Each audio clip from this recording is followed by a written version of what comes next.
안녕하세요. 오늘은 두 번째 시간이네요. 오늘은 언어 습득 이론에 대해서 알아보도록 하겠습니다. 언어 발달 이론에도 이렇게 다양한 이론이 있습니다. 그래서 오늘 네 가지 이론에 대해서 알아볼 건데요. 행동주의 이론, 생득주의 이론, 상호작용주의 이론, 그다음에 신경생물학 이론 이렇게 네 가지를 좀 알아보도록 하겠습니다. 행동주의 이론의 특징은 크게 다섯 가지를 들게 됩니다. 행동주의의 첫 번째 특징은 모든 행동은 환경으로부터 학습된다. 맞죠? 그 로크의 백지설도 있잖아요. 아이들은 아무것도 없이 태어났다가 주변에 의해서 채워지고 만들어지는 것이다 라고 되는 거예요. 그래서 언어도 마찬가지 아무 말도 못하던 아이가 성인에 의해서 다양한 언어를 학습하게 되는 것. 이래서 모든 행동은 환경으로부터 학습된다라는 걸 굉장히 강조하고 있죠. 두 번째, 행동주의는 과학이다. 뭔가 미신인 거, 그쵸? 그러니까 추측에 해당되는 거 이런 것들은 행동주의는 믿지 않습니다. 밝혀지고 연구되고 이런 것들만 믿기 때문에 보여지는 것만 믿기 때문에 과학이다라고 이야기하는 것이고요. 세 번째, 관찰 가능한 행동만이 연구 대상이다. 과학적이어야 하기 때문에 관찰 가능한 행동만이 연구의 어떤 대상이 될 수 있다라고 얘기하는 부분이에요. 네 번째, 사람과 동물의 학습엔 큰 차이가 없다. 물론 언어에는 큰 차이가 있을 수 있지만 대부분의 것들은 큰 차이가 없다라고 얘기를 하고 있고요. 다섯 번째, 모든 행동은 자극으로 인해서 야기된 반응이다. 엄마가 아이를 키울 때 아기를 보고 방긋 웃죠. 그러면 아기한테 엄마, 엄마라고 얘기해요. 그럼 아이는 어느 순간 엄마라고 얘기하게 되는 거죠. 이 모든 행동들은 아이에게 엄마라고 이야기했을 때 아이가 엄마라고 반응한 것이다라는 거죠. 그래서 자극과 반응이 연결되어 있는 것이다라고 보는 게 이제 행동주의의 큰 특징이라고 볼 수 있겠습니다. 행동주의 이론에서 이제 그 대표적인 게 돌고래 훈련이라고 볼 수 있습니다. 켄 블랜차드의 칭찬은 고래도 춤추게 한다는 책이 굉장히 유명했었잖아요. 근데 여기서 이제 범고래들이 신호에 맞춰서 그 물 위로 이렇게 점프하는 것을 가르치기 위해서 조련사들이 어떻게 훈련할 것인가, 어떻게 훈련을 하는가를 이제 살펴봤대요. 어떻게 하겠어요? 이제 이 범고래들이 굉장히 똘똘한 애들이거든요. 되게 똑똑한 아이들인데, 맨 처음에는 이제 물 속에다가 줄을 이렇게 점프할 때 쓰는 그 줄들을 이렇게 늘어 놓는데, 우연히 번고래들이 그 줄 위로 올라갈 때 번고래들은 인식을 못했는데 그냥 어쩌다가 위로 올라갔더니 뭐예요? 먹이를 준 거죠. 이 사람들이 먹이를 주네? 근데 맨 처음에는 이 연관점을 찾지 못해요. 그러나 여러 번 반복하게 되는 거죠. 내가 뭔가 줄 위로 올라갔을 때만 먹이를 주네? 줄 밑으로 내려갔을 때는 먹이를 주지 않네? 뭐 이런 것들이 반복되면서 고래들이 파악을 하는 거죠. 자, 이렇게 줄 위로 갔을 때 먹이를 주는 것에 자극을 받은 번거래들이 이제 알게 되는 거죠. 자, 그렇게 되면 훈련사들은 어떻게 하겠어요? 줄을 조금씩, 조금씩, 조금씩 올리게 됩니다. 그러면 줄과 밭솥의 음식에 연관이 있고, 이 위를 넘기면, 이 위를 넘으면 먹이가 생기겠네? 라는 생각을 갖게 되면서 점점, 점점 밧줄이 높아지게 됩니다. 자, 밧줄이 높아지게 되면 어때요? 밧줄 위로 점프하겠죠. 자, 이렇게 해서 조련사들이 고래를 춤추게 한 것이라고 이제 보여지는 거죠. 자, 이게 행동주의의 이론인 거죠. 그래서 조금씩 이 먹이와 줄의 연관성을 가지고 고래를 훈련시키게 된 거죠. 자, 이렇게 고래가 줄 위로 올라가게 할 수 있었던 원인은 뭐겠어요? 먹이예요, 먹이. 물론 교감도 있겠지만 그 점프로 가르치기 위한 그 단계로 먹이를 사용한 거죠. 그리고 먹이라는 것 자체는 칭찬에 해당하는 것이기 때문에 가능하다라고 이제 보여진 거죠. 행동주의의 가장 대표적인 학자로는 스키너를 들 수가 있습니다. 스키너 같은 경우는 조작적 조건 형성으로 굉장히 유명하죠. 이 스키너 상자라는 요 박스 안에 쥐를 가둬 놓습니다. 근데 이제 쥐는 그 아무것도 모르지만 어떤 레벨을 딱 눌렀을 때 먹이가 나오는 것을 발견하게 돼요. 자, 그러면 이 친구는 어때요? 내가 누르니까 먹이가 나오네? 누르니까 먹이가 나오네. 스스로 능동적으로 먹이를 찾아서 꺼내는 거죠. 밟아서 발판을 밟고 먹이를 먹고 발판을 밟고 먹이를 먹고 이렇게 하는 것이죠. 자, 이렇게 할 때 이 행동의 발생 빈도를 강화시키는 절차가 강화다라고 하는 거죠. 먹이가 계속 나오면 어떻게 되겠어요? 계속 밟는 거죠. 그쵸? 이게 굉장히 즐거운 일이면 더 많이 하겠죠. 자, 이런 것들이 이제 반복되면 학습이 되는 거죠. 예를 든다면 스키너의 강화 이론을 보면 이화의 언어 습득 과정을 조작적 조건화 원리로 설명해요. 그래서 언어는 자극에 대한 반응, 강화에 의해 학습된 행동으로 이루어진다라고 볼 수 있는데 예를 든다면 의자예요. 그래, 맞아, 의자야 라고 얘기해요. 아이가 의자라고 얘기했다면 강화자에 의해서는 맞아, 그래, 그거 의자야 라고 얘기를 해요. 그러면 자극의 반응으로 연결이 되는 겁니다. 자, 근데 의자를 보고 아이가 책상 이렇게 얘기해요. 그러면 어떻게 해요? 처벌자의 역할을 하는 것이 아니야! 그건 책상이 아니야! 라고 얘기하면 자극과 반응이 연결이 약화되는 거죠. 왜냐하면 아니야! 라고 얘기했기 때문에 아이가 내가 책상이라고 얘기하면 안 되겠구나! 라고 이제 얘기하는 거죠. 그러면 이 아이는 의자를 보고 책상이라고 얘기하지 않게 되는 거죠. 자, 이렇게 해서 언어에 대한 습득은 이런 모형을 가지고 이 자극에 대한 반응, 강화에 의한 학습 이렇게 설명진다고 봅니다. 이제 의자야 라고 했을 때 의자라고 했을 때 그래 맞아 의자야 최고 이렇게 강화가 됐다면 아이는 더 뭐예요? 자극과 반응이 잘 찰떡처럼 연결되겠죠. 이게 이제 이야기한 강화 이론이다 라고 보는 겁니다. 행동주의 이론 중에 또 반드러라는 사람이 있어요. 이 반드라는 모방 이론을 만든 사람인데요. 주 개념으로는 유기체가 직접적인 보상이나 벌의 결과로 바람직한 행동을 형성할 뿐만 아니라 다른 사람의 행동과 그 결과를 관찰하는 방법으로도 학습한다라고 주장한 거죠. 그래서 관찰학습이다라고 부르기도 했다라고 얘기합니다. 즉 뭐냐 하면 아이들이 보는 대로 배운다라는 거예요. 관찰한 대로 배운다라고 하는 거죠. 이 반듀라가 설명한 게 이제 보보 인형을 가지고 설명을 한 거예요. 이제 이 화면에서 보면 이 보보 인형을 가지고 어떤 아이가 막 때려요. 때리고 밟고 누르고 막 못살게 구는 거죠. 발로 차고 집어 던지고 막 이런 행동들을 보여주는 걸 관찰하게 했어요. 자, 관찰을 통해서 공격적 행동을 본 거죠. 자, 그러면 그 다음에 이 아이가 이 인형을 봤을 때 어떤 행동이 나타나냐면 똑같아요. 목 조르고 때리고 발로 밟고 차고 집어 던지는 공격적인 행동을 한다는 거죠. 그쵸? 근데 또 이제 보보 인형을 가지고 예쁘다, 뭐 귀여워하고 안아주고 쓰다듬고 이런 행동을 보이면 그거 관찰한 아이가 또 똑같이 안아주고 예뻐하고 뭐 이런 행동을 보인다는 거예요. 그래서 이렇게 모방 행동을 통해서 아이들이 배운다. 언어도 마찬가지다. 주변 환경에서 어떤 언어를 사용하는지를 보고 아이들이 관찰한 다음에 그것들을 발화한다. 그래서 관찰학습이다 라고 이제 이야기한 거죠. 그래서 반두라는 모방과 선택적 관찰을 통해서 유아의 언어 습득이 이루어진다라고 보고 유아는 타인의 소리와 행동을 선택적으로 관찰하고 모방함으로써 언어를 학습한다라고 강조한 학자이기도 하다는 거죠. 자, 그런데 이렇게 스키너나 반두라 이런 사람에 의해서 이 행동주의 이론이 강화가 됐지만 이거에 대한 공헌점도 있고 또 비판점도 있기도 해요. 우선 공헌점에 대해서 이야기를 좀 해보면 사회적 언어 환경이 유아의 어휘를 확장시키고 문법 규칙을 획득하게 하는 데는 중요한 요임을 강조했다라고 되어 있죠.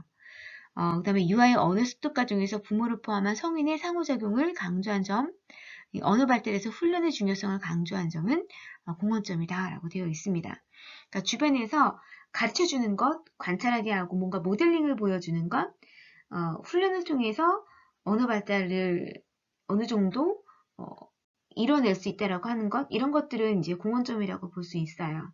자, 그러면 또 비판도 받았겠죠. 행동주의 이론에 대한 평가에서 이제 한계점이라고 되어 있는데요. 첫 번째는 모방과 강화만으로 유아의 복잡하고 다양한 언어 습득 과정을 충분히 설명하지 못한다는 점. 그렇죠. 모방과 강화만으로 아이들이 10,000단어, 20,000단어를 구사하고 문장을 구사하고 이건 굉장히 어려울 수 있겠다라고 하는 거. 네, 두 번째, 모방이론은 유아에게 자주 나타나는 과잉규칙화, 선생님이 가요, 거다요, 안 사가져와요, 이런 현상들을 설명할 수가 없어요. 왜냐하면 선생님들이 이런 말 쓰나요? 응? 이런 것들, 사실은 이제 과잉으로 사용하게 되는 이가 아무데나 갖다 붙이는 거죠. 선생님이가, 뭐, 동생이가 이렇게 아무데나 이 주격조사를 아무 거에나 이렇게 이가를 붙인다거나 존댓말을 한다고 요를 붙인다거나 내가 싫은 거에 대해서 안자를 붙인다고 하는 것들을 설명할 수가 없어요. 행동주의 이론에 의해서는. 그리고 세 번째는 언어 습득 과정에서 유아를 극단적이고 수동적인 수용자로 보았다는 점. 그러니까 이제 뭔가 바깥에서 이렇게 환경적인 자극에 의해서 가르침을 당하는 자, 이렇게 좀 수동적인 존재로 보았다는 거죠. 그러니까 아이가 스스로 능동적인 뭔가 학습자라기보다는 주변에서 어떤 것들이 주어지고 어떤 것들을 보게 하고 어떤 것들을 가르치느냐에 따라 아이들이 달라질 수 있다는 게 이제 행동주의자들의 어떤 평가받는 한 예라고 이제 볼 수 있겠죠. 수동적인 어떤 수용자로 보았다는 점이 세 번째로 이제 한계점이다라고 하는 거. 넷째는 유아의 단어 학습 과정에서는 일정 부분 설명할 수 있어요. 왜냐면 자극을 주면 반응으로 아이들이 습득하게 되는 거죠. 그런데 복잡한 문법 과정에 대한 이 설명은 도저히 어떻게 이 관찰하고 가르치고 하는 걸로 학습한 것들에 대한 것들을 설명할 수가 없어요. 이 행동주의는 이 문법의 그 복잡하고 그 다양한 것들을 설명하기가 되게 어렵다라고 하는 거죠. 그래서 행동주의 이론에 대한 평가가 이제 한계로 나타나게 됩니다. 그러면 행동주의가 이런 공헌점도 있지만 한계점으로 인해서 이 행동주의는 이 한계가 있기 때문에 좀 어려움이 있겠어. 그러면 이 행동주의에 반하는 이론이 또 나오겠죠. 그게 이제 생득주의 이론입니다. 우리 생득주의 이론도 살펴보도록 하겠습니다. 생득주의 이론의 가장 대표적인 학자는 노암 촘스키예요. 그래서 이제 이 촘스키는 언어 습득 기제 이론이다라고 하는 것들을 가지고 행동주의를 비판하기 시작했습니다. 촘스키에 의하면 인간은 선천적으로 언어 습득 기제를 가지고 태어나며 유아가 주변에서 듣는 언어는 이 언어 습득 기제를 통해 여과된다라고 하는 주장을 펴놨죠. 이거는 굉장히 생득적이고 생물학적인 언어 기제이기 때문에 이 기제가 있어서 문법이라는 것들이 설명이 되어진다라고 보는 겁니다. 근데 이제 이 언어 습득 기제라는 게 어디 있는지는 잘 모르지만 어쨌든 이 기제가 있었기 때문에 언어가 투입되고 처리하는 과정을 통해서 문장을 이해하고 산출하는 능력이 생긴다라고 이제 이야기한 거예요. 이게 이제 보편 문법이라고 이야기를 하는 건데요. 대부분 아이들은 그 문장에 대한 보편적인 이해는 가지고 태어나요. 그 문장에 대한 이해. 꼭 배우지 않아도 대충 문장의 흐름을 사용하는 것들을 알게 되죠. 근데 이 아이가 한국에 있느냐, 미국에 있느냐, 프랑스에 있느냐, 중국에 있느냐에 따라서 이 문법을 굉장히 정교하게 만드는 것이 좀 달라진다는 거죠. 보편 문법을 조금 더 깊이 있게 매개변인에 의해서 조금 더 다르게 표현해낼 수 있는 어떤 기제를 가지고 있다라고 얘기하는 거예요. 그래서 한국 같은 경우는 주어, 목적어, 동사 이렇게 표현을 하는데 미국에는 어떻게 해요? 미국이라는 나라는 똑같은 아이들이 이제 어쨌든 이런 능력을 갖고 태어나는데 사는 곳이 다르기 때문에 이 보편 문법이 조금 더 다르게 나타난다는 거죠. 미국은 주어, 목적어, 동사가 아니죠. 주어, 동사, 목적어 이렇게 표현을 하잖아요.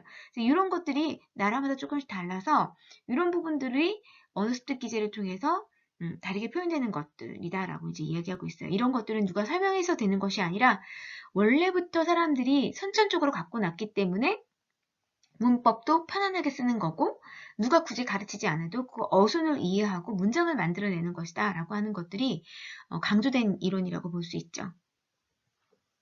그래서 이제 그 행동주의자들이 문법에 대한 것들을 설명하지 못하는 걸 이 생득주의자들은 이제 설명을 해낸 것입니다.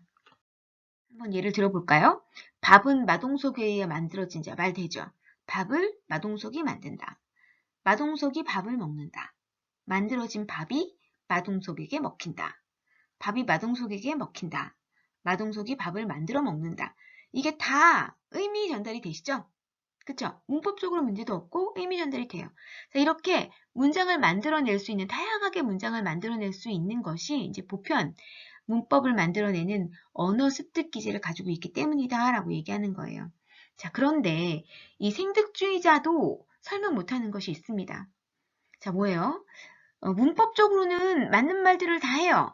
근데 의미가 되지 않은 문장들을 애기 때 만든다는 거예요. 자, 보시면 자동차가 마동석을 운전한다. 문법적으로는 문제가 없죠. 주어, 목적어, 동사예요. 문법적으로는 오케이. 그런데 의미가 전달이 되세요? 의미 전달이 안 되죠. 이렇게 아이들이 타고난다면서 왜 이 보편적인 문법에 문법은 맞으면서 의미가 전달이 안 되는 문장을 만들어내? 이런 것들을 또 설명할 수가 없다는 거죠. 자, 그래서 요거에 대한 또 한계점을 드러내게 됩니다. 두 번째로 좀 유명하신 분이죠. 랜드버그라는 이 학자는 두뇌 기능 측면화 이론을 강조했어요. 그래서 인간의 언어 능력을 생물학적으로 결정된 인류 능력 중 하나로 보았어요. 뭔가 언어 능력은 갖고 태어나는 것이다 라고 보았다는 거죠. 언어 발달도 유아의 성장 환경과는 상관없이 예측이 가능한 시간 순서, 즉 성숙과 관련된다 라고 보았어요. 그래서 이제 이 두뇌 측면화라는 건 뭐냐면 이 뇌는 좌뇌와 우뇌 이렇게 구분이 되는데 언어와 관련이 있는 뇌가 좌뇌예요. 우뇌는 그것들을 좀 보완해내는 기능이 있겠죠. 그래서 이제 요 시기에 만약에 뇌를 다쳤어요. 자반고의 뇌를 다치면 어떻게 돼요? 말을 못하겠죠. 그쵸? 뭐 언어장애를 보이는 경향이 있다는 거죠. 자, 그런데 이게 아주 아기 때는 좌뇌를 다쳤을 때는 이게 넘어가요. 우뇌에서 이것들을 커버해서 같이 발달을 하게 된다는 거예요. 그래서 이게 좌뇌, 근데 이제 어쨌든 측면화라는 것은 뭐냐면 좌뇌와 우뇌의 기능이 다르다. 언어 발달은 생물학적으로 어쨌든 결정되어 있고 발달되는 그 특정 부위가 있다라고 하는 것들을 강조한 이론이기는 해요. 그래서 어느 순간 보면 이 어느 정도 나이가 지나면 얘는 굳어져서 더 이상 회복할 수 없는 거죠. 그쵸? 만약에 한 10살 된 아이가 좌뇌를 다쳤어요. 자, 그러면 얘는 어때요? 말을 못하게 되는 거예요. 그런데 만약에 얘가 만 2세 정도 되는 애가 좌뇌를 다쳤어요. 자, 그러면 이 뇌 기능이 좌뇌에서 이 말할 수 있는 기능이 우뇌로 가면서 우뇌에서 그것들을 감당하기 때문에 얘는 말도 하고 똑같은 기능을 하게 되는 거예요. 자, 이것은 뭐예요? 생득적으로 두뇌가 갖고 있는 어떤 특징이 있는데 그거는 결정된 시기에 맞추어서 이루어진다라고 하는 거죠. 어느 시기가 지나면 더 이상 성장하지 않는다. 대체할 수가 없다라고 하는 거예요. 그래서 어떻게 보면은 결정된다라고 하는 거죠. 이 언어도 결정이 되는 거다. 시기가 있다. 그 시기를 넘어가면 언어는 이루어지지 않는다라고 하는 것들을 강하게 얘기한 거죠. 그래서 언어 발달의 결정적 시기를 이야기한 사람이 랜드버거예요. 그래서 왜 언어적 결정적 시기는 6, 7세 이전이다라고 하는 말도 이제 여기서 나타나게 된 겁니다. 좌뇌에서 우뇌 이렇게 딱 결정되어 있기 때문에 좌뇌를 다친 아이가 말을 못하게 되는 거, 장애를 갖게 되는 거죠. 근데 이제 그 이전이라면 상관없겠지만 어쨌든 이렇게 생물학적으로 결정된 인류의 능력이 언어 발달에도 똑같이 적용된다라고 하는 이 두뇌 기능 측면화 이론을 강조한 학자이기도 하죠. 랜드버그가. 그러면 생득주의 이론에 대한 평가가 또 있겠죠. 보면 유아의 외적 행동뿐만 아니라 내적 언어 수행 과정을 고려함으로써 언어 습득에 대한 설명의 영역을 확장시켰어요. 그쵸? 타고나는 것 굉장히 중요하다라고 하는 것이죠. 그래서 인간을 심리적으로 능동적이고 언어적으로 창조적인 존재로 인식하는 데 기여했어요. 그 외적인 거 말고 이제 내적으로 이렇게 언어가 발달하는 것, 타고나는 것, 왜냐면 그 촘스키 같은 경우도 언어 습득 기제를 딱 가지고 태어났고 랜드버거 같은 경우도 좌뇌 우뇌 이 어느 정도 나이가 되면 더 이상 이 상호 기능을 하지 못하는 딱 측면화 현상이 일어난다라고 하는 걸 강조한 부분이 있기 때문에 내적인 것들을 굉장히 강조한 학자이고 또 그 안에서 어쨌든 습득에 대한 것들을 이 전반적으로 본인 아이가 갖고 있는 외적인 그 외부의 어떤 행동이라기보다는 내적인 어떤 능동적인 발달 과정에 의해서 나타나는 걸로 본다는 것에는 굉장히 긍정적인 평가를 받았어요. 창조적인 존재로 인식하는 거에 대해서는 굉장히 긍정적인 인식을 받았어요. 반면에 또 뭐예요? 비판을 또 받은 점이 있죠.